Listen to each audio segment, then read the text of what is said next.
पहले आप कहा करते थे कि मैं हमेशा I want to be myself, मैंने कुछ प्रिपेयर नहीं किया है, जी। I want to be spontaneous. अब बीते कुछ सालों के अंदर वो बदलाव आ चुका है या फिर अभी भी आप वैसी ही हैं? नहीं, डेफिनेटली मैं अभी भी वैसी ही हूँ, मैं बहुत स्पॉन्टेनियस हूँ, मैं बहुत बट जब कुछ चीज़ें होती है I think I have to be very careful and I think that's a part and parcel of your life. जब आप बड़े होते हो, यू नो, मोर रिस्पॉन्सिबिलिटीज़ आ जाती है, आपकी खुद की एक लाइफ होती है and I think it's very important कि वो सही डिसीजंस आप लो, सही बातें कहो, क्योंकि कभी कभी जो ह्यूमर होता है वो हर टाइम भी अच्छा नहीं लगता है। सीरियस सिचुएशंस हमेशा सीरियसनेस से ही हैंडल की जाती है, बट सीरियसली ली नहीं जाती है। I understand when there are serious issues you get very tensed, but tension makes everything more worse. So I, because of my happy nature, मैं थोड़ा सा वो सबलाइम हो जाता है and I can easily handle it. Okay. आप Bigg Boss में नजर आई, जी। बहुत सारे एड फिल्म्स में भी नजर आई, जी। फाइनली आपने गेस्ट अपीयरेंस भी दिए हैं जी। शो में। डायरेक्टली आप अभी कई दिनों बाद आप फिल्म फीचर फिल्म करिए जी। एज अ लीड, या रिस्पॉन्सिबिलिटी बढ़ जाती या है, आपके ऊपर कितना प्रेशर होगा? बहुत ज़्यादा प्रेशर था। सबसे पहला तो कहते हैं ना, आफ्टर जय हो मैंने डेफिनेटली बहुत वेट किया, 2 साल का वेट किया, which is not an easy thing to. Patience बहुत ज़रूरी है, but at the same time patience is very killing. And I think एक एक्टर को, स्पेशली एक एक्ट्रेस को, I am not in my teens too you know, definitely so बहुत tension हो जाता है कि ज़्यादा लेट ना हो जाए, तो वो काम ढूंढने का struggle. And then I think I really owe this film to Bhushan ji and Vishal totally. And मैं हमेशा उनको ये कहती हूँ, thank you for believing in me, specially when I lost the confidence in myself. You know, आप किसी को मिलने जाते हो, बहुत कॉन्फिडेंट अपने आप को बताते हो, आप खुश रहते हो, बट कहीं ना कहीं आपको अंदर पता है कि पता नहीं क्या होने वाला है, बिकॉज यू नो वो सेल्फ कॉन्फिडेंस बहुत कम हो जाता है जब आपका काम कम होता है, या यू नो जो आप करना चाहते हो वो डिले हो रही है, तो आपको ऐसा लगता है पता नहीं ये चीज़ आपके लिए बनी है या नहीं, आप क्या कर रहे हो, क्या होगा, आपकी लाइफ किधर जा रही है, बहुत सारे क्वेश्चंस आपके दिमाग में आते हैं। एंड आई थिंक जब जैसे मुझे वजह तुम हो मिली, मुझे ऐसा लगा माय गॉड, फाइनली ऊपर वाले ने मेरी दुआ सुन ली।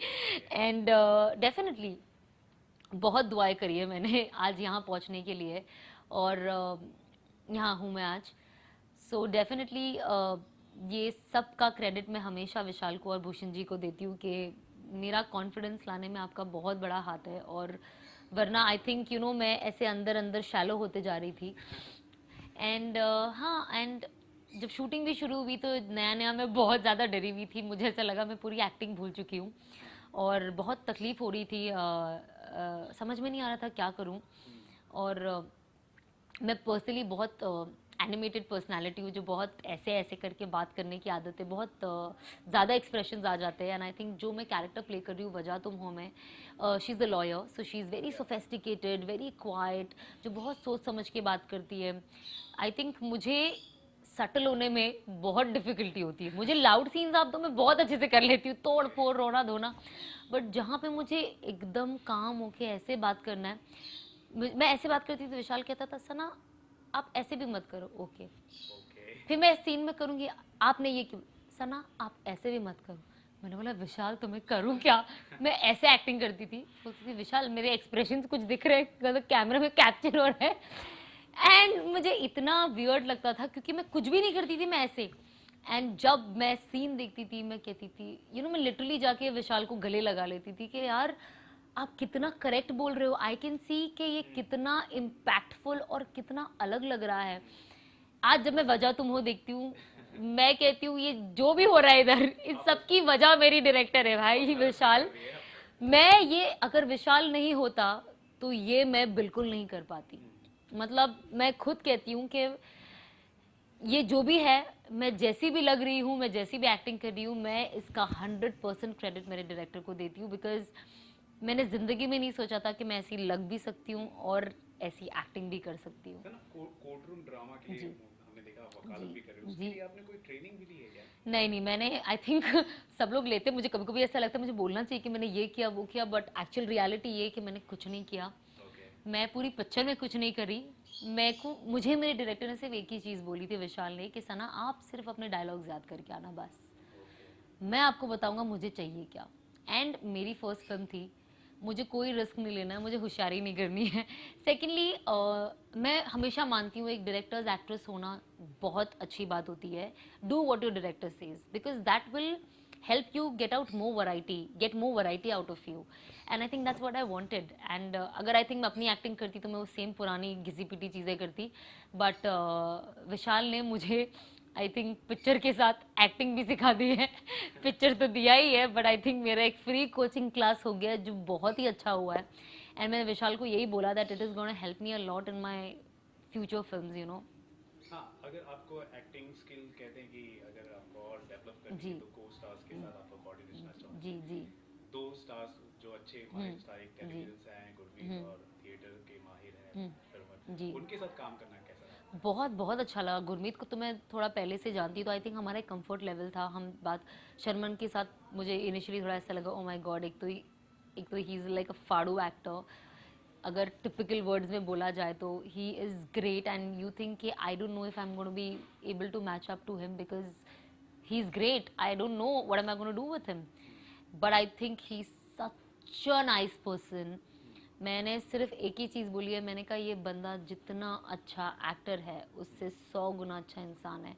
आई थिंक जब आप ऐसे एक्टर्स को मिलते हो ना, actors like Sharman and all, you feel कि when I become a bigger actor or when I become someone who's very polished in my work and who has a good name, I want to be like them, you know, क्योंकि वो इतने humble है, इतने sweet है, पता ही नहीं चलता है कि he's been part of such big films where he has such a good name. आज आप शर्मन बोलो तो हर इंसान पहला ये बोलेगा, oh he's a great actor.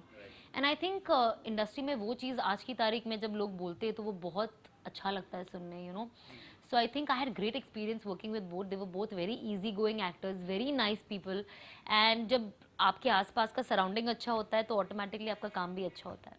और गुरमीत के साथ? Gurmeet again I said both of them. Gurmeet because I knew better, पहले से ही उन्हें तो आई थिंक कंफर्ट लेवल था शूट करने के लिए, और मैं गुरमीत को बहुत परेशान करी हूँ। लाइक मैंने बहुत ज़्यादा परेशान कर दिया उस बेचारे को।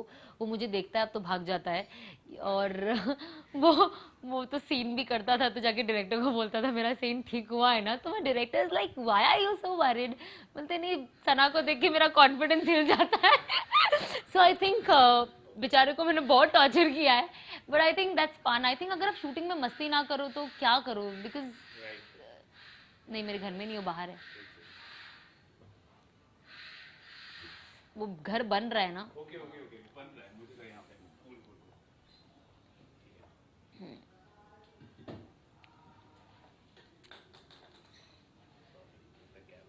Okay okay. नेक्स्ट क्वेश्चन मैं आपसे Yeah. पूछना चाहूँगा कि सना, ये तो आप कर रही हो, तो आने वाले प्रोजेक्ट्स आपके क्या होंगे? हमने सुना है टॉम डिक Yeah. हैरी में भी आप जी, काम कर रहे हो। Tom Dick and Harry Returns में भी मैं काम कर रही हूँ, and of course it's a comedy film, it's not an erotic thriller. So I am very happy that at the same time मैं एक 2 डिफरेंट जॉनर कर रही हूँ। एंड जब आप 2 डिफरेंट जॉनर करते हो तो आई थिंक लोगों का देखने का एक नज़रिया होता है where they can see you in a different perspective. Because जब एक फिल्म रिलीज होती है तो लोग आपको उस तरीके से देखने लग जाते हैं। तो आई थिंक जब 2 टाइप की फिल्म आप करते हो, लोगों को और चीज़ें देखने मिलती है जो शायद वो आपके लिए इमेजिन ना करे।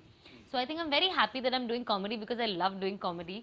एंड वी आर, अभी हमारा एक ही स्केड्यूल हुआ है, सो अभी नेक्स्ट स्केड्यूल स्टार्ट होने वाला है, and I am looking forward, and I think it's a total learning process for me in all the films. Okay, south फिल्मों में आप काफ़ी नज़र आ चुकी हैं। जी। साउथ फिल्मों में काम करना और बॉलीवुड फिल्मों में काम करना, दोनों में अंतर क्या है? बहुत बहुत अंतर है। अगर जहाँ तक फिल्म मेकिंग की बात है वो सब सेम है, बट एज एन एक्टर सबसे बड़ा अंतर तो ये है कि लैंग्वेज नहीं आती है, मुझे तो बिल्कुल नहीं आती है, ना मैंने सीखने की कोशिश की। तो मुझे बहुत प्रेशर और बहुत मुझे लगता था मैं एग्जॉस्ट हो जाती थी, मेरा हेमोग्लोबिन कम हो गया था साउथ में, बिकॉज मुझे ऐसा लगा ओ माय गॉड, एक तो खुद के डायलॉग्स याद करो, फिर अगर ग्रुप का सीन हो तो सबका लास्ट वर्ड याद रखो, फिर आप सीन पहले ही समझ जाओ और जैसे लोग एक्टिंग करना शुरू कर दे आप ओवर एक्टिंग करना शुरू कर दो। हाँ, ओ या यू नो, बिकॉज वहाँ की एक्टिंग थोड़ी लाउड है साउथ की, तो मैं वहां रहकर इतनी लाउड हो गई कि मुझे सेटल होने के लिए बहुत टाइम लगा बॉम्बे वापस आने के जब बाद। बॉलीवुड में आती है फिर अरे टोटल, और मुझे लाउड बोलो तो इतना लाउड करती हूँ मैं, क्योंकि जब मैंने साउथ में एक्टिंग की थी एक फिल्म के लिए, तो एक फिल्म में मेरे डायरेक्टर ने आके मुझे कहा कि सना आपको शॉक का रिएक्शन देना, बिकॉज जो इनके डैडी होते हैं इन्होंने कैंडी चुरा ली है, you know like it's a village story. मैंने कहा ओके। और जो मैंने रिएक्शन दिया, मेरा डायरेक्टर कट बोल के मेरे पास आके बोला बोला सना बॉम्ब ब्लास्ट का रिएक्शन नहीं चाहिए, उसने सिर्फ 1 रुपए की कैंडी चोरी करी है, प्लीज इसे 80% डाउन कर। मैंने कहा okay sir. So I think ये मेरा सबसे फनी सीन रहा है वेयर डायरेक्टर थॉट कि मैंने बॉम्ब ब्लास्ट का रिएक्शन दिया है कैंडी चुराने पे। So that shows how dedicated I was in giving all loud reactions. Okay आपकी डैडी जो है जी साउथ जी केरला से जी। बिलोंग करते हैं, क्या ये भी एक रीजन था साउथ फिल्मों की तरफ आपका रुझान? नो नो नेवर नेवर, ऐसे कुछ, तो मेरी मॉम भी बॉम्बे से, तो वो रीजन नहीं था बॉलीवुड आने का। बट आई थिंक मैंने एक्टिंग और मॉडलिंग शुरू करी थी एक ऐसे ही ऑनेस्टली टाइम पास के लिए, टू बी ऑनेस्ट। और वो टाइम पास कब मेरा पैशन बन गया और रियलाइज हुआ कि शायद मैं इसी के लिए बनी हूँ, जैसे कहते हैं ना वेरी फिल्मी dialogue, but I always thought I was meant for acting because that's all I can do and that's all what I know. Okay आपको आपको जब भी देखा जाता है आज भी लोगों को एक मैचो गर्ल जी। आपको याद किया जाता है। जी। कभी आपको ये कभी परेशान करता है इस तरह का जो इमेज जब आप उस टाइम जब बना था? बिल्कुल नहीं, मुझे किसी भी तरीके का कुछ भी परेशान नहीं करता है, एज लॉन्ग एज लोग आपको याद रखते हैं। आई थिंक एक एड फिल्म के जरिए किसी को इतना लंबा याद रखना itself is a success. And I think बहुत एड्स तो रोज बनते, कितने बनते, बट आई डोंट थिंक ऐसी चर्चा सालों तक होती है किसी एड की। And I think I am very privileged to do something like that in my career of being a part of the industry where I think मरते दम तक लोग मुझे एज अ माचो गर्ल याद रखेंगे। क्योंकि आप वो बबली गर्ल की जी image की तरह जी। Real life